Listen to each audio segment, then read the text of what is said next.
कोई शौक से अपना बेटी को कन्यादान नहीं करता है, लेकिन क्या कीजिएगा, बेटी का भार आज तक किसी ने नहीं चलाया है। चाहे जितना भी अमीर हो, लेकिन बेटी का भार किसी ने नहीं चलाया।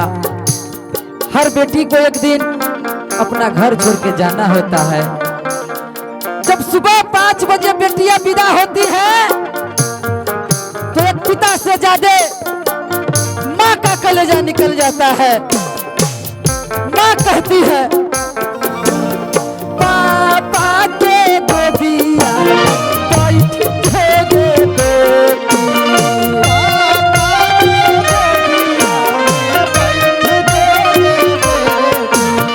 मामी के गोदिया बैठ के बेटी,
दुनिया का रीत है। एक दिन चाहे जो भी अपना बेटी को जन्म दिए हैं, कन्यादान करवे करेंगे। बेटी लक्ष्मी है, बेटी बेटा से कम नहीं है। अगर आपके घर में बेटी का जन्म हुआ, तो समझिए कि लक्ष्मी का आगमन हुआ।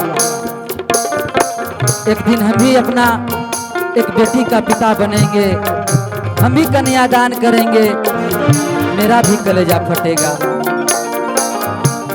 जब बेटियां सुबह 5 बजे विदा होती है ना भैया, तो माता पिता, चाचा चाची, पूरे परिवार का कलेजा फटता है। माँ अगर सबसे धरती पर सबसे ज्यादा प्यार करती है एक माँ, तो अपना बेटी से करती है। काहे कि माँ अपना बेटी के दोस्त बन के जिंदगी जीती है। माँ कहती है, सोने का टरवा दूधवा पीने के बेटी,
पिताजी कहते हैं,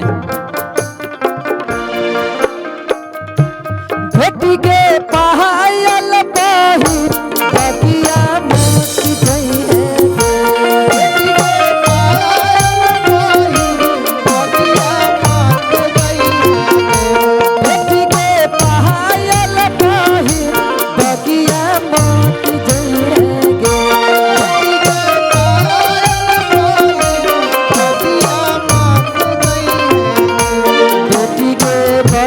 बगिया में दूल्हा शिकार खेलतिन गे।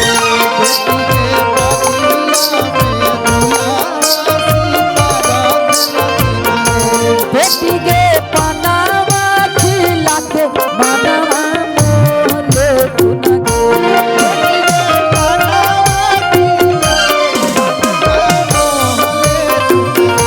बेटी गे पनावा खिला के मनवा मोहले तुन गे।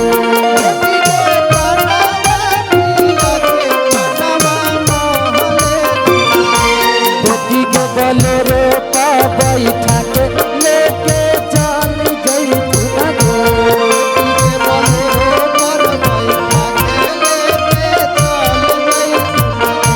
बेटी के बोलेरो पा बैठा के लेके चल गई तुन गे।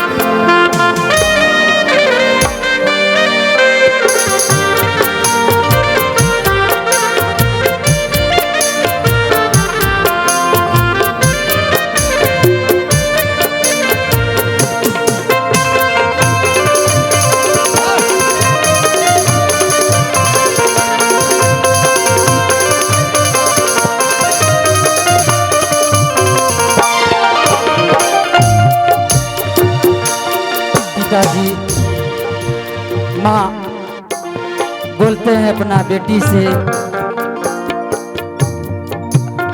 बेटी रियल में लक्ष्मी है। जिस दिन से अगर आपका घर में बेटी का जन्म हुआ ना, तो आपका रियल लक्ष्मी बेटी ही है। चाहे आप कितनी संपत्ति बना लीजिए, अगर घर में आते हैं बेटी आपको एक लोटा अगर पानी देती है कि पापा आए मम्मी आए, तो आपको अलग सुकून मिलेगा। चाहे आप जितना टेंशन में रहिए, घर पर आइए, जब बेटी के सामने होइएगा तो पूरा टेंशन खत्म हो जाता है। तोहरे से घरवा जोर होगे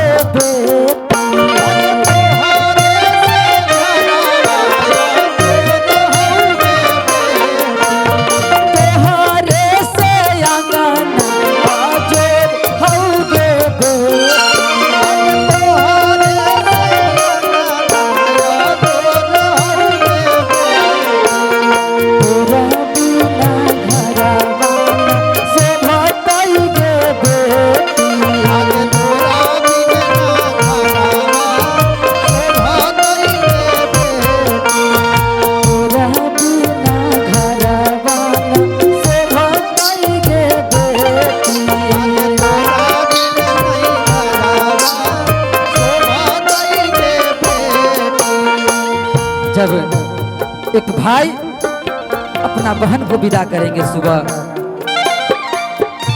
भाई बहन का एक अलग प्यार है। धरती पर अगर रियल में सबसे अच्छा रिश्ता है तो भाई बहन का है। बहन के लिए भाई कुछ भी कर जाता है। भाई भी अपना बहन से प्यारा सा लाइन में बोलेंगे, भैया के गोदिया बैठ के दे बहिया,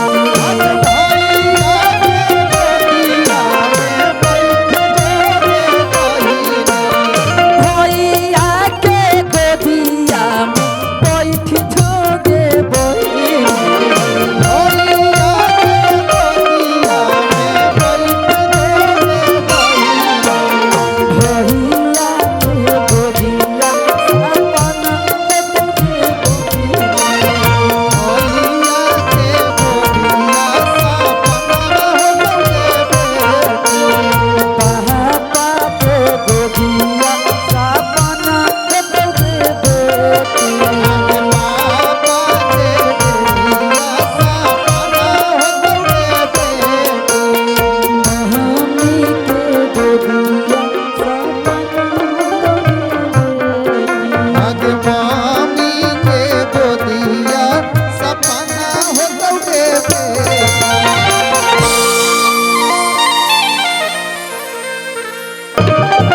आज एक बेटी का शादी है और इस धरती पर चाहे जो भी इंसान है, अगर अपने जीवन में कन्यादान नहीं किए तो कुछ नहीं किए। जी भैया। लोग कहते हैं कि हम करोड़ों दान किए, लाखों दान किए, तो इस दान को हम नहीं मानते हैं। सबसे बड़ी दान अगर है तो कन्यादान है।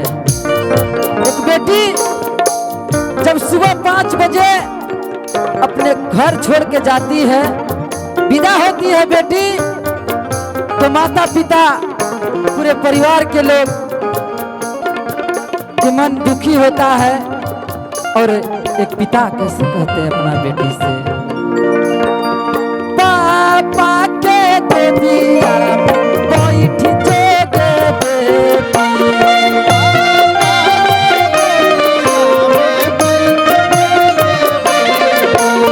पापा के गोदिया में बैठ जोगे बेटी,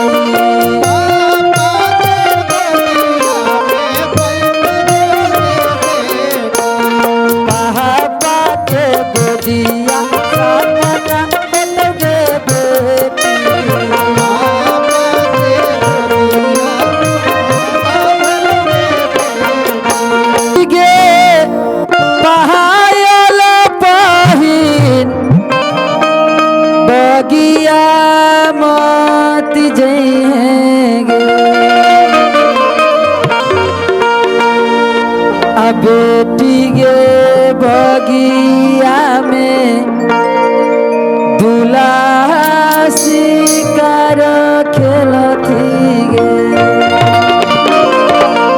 एक पिता एक माँ अपने बेटी से कैसे कह रहे हैं, इस माध्यम से सुनिए आप सब, कि बेटी के पायल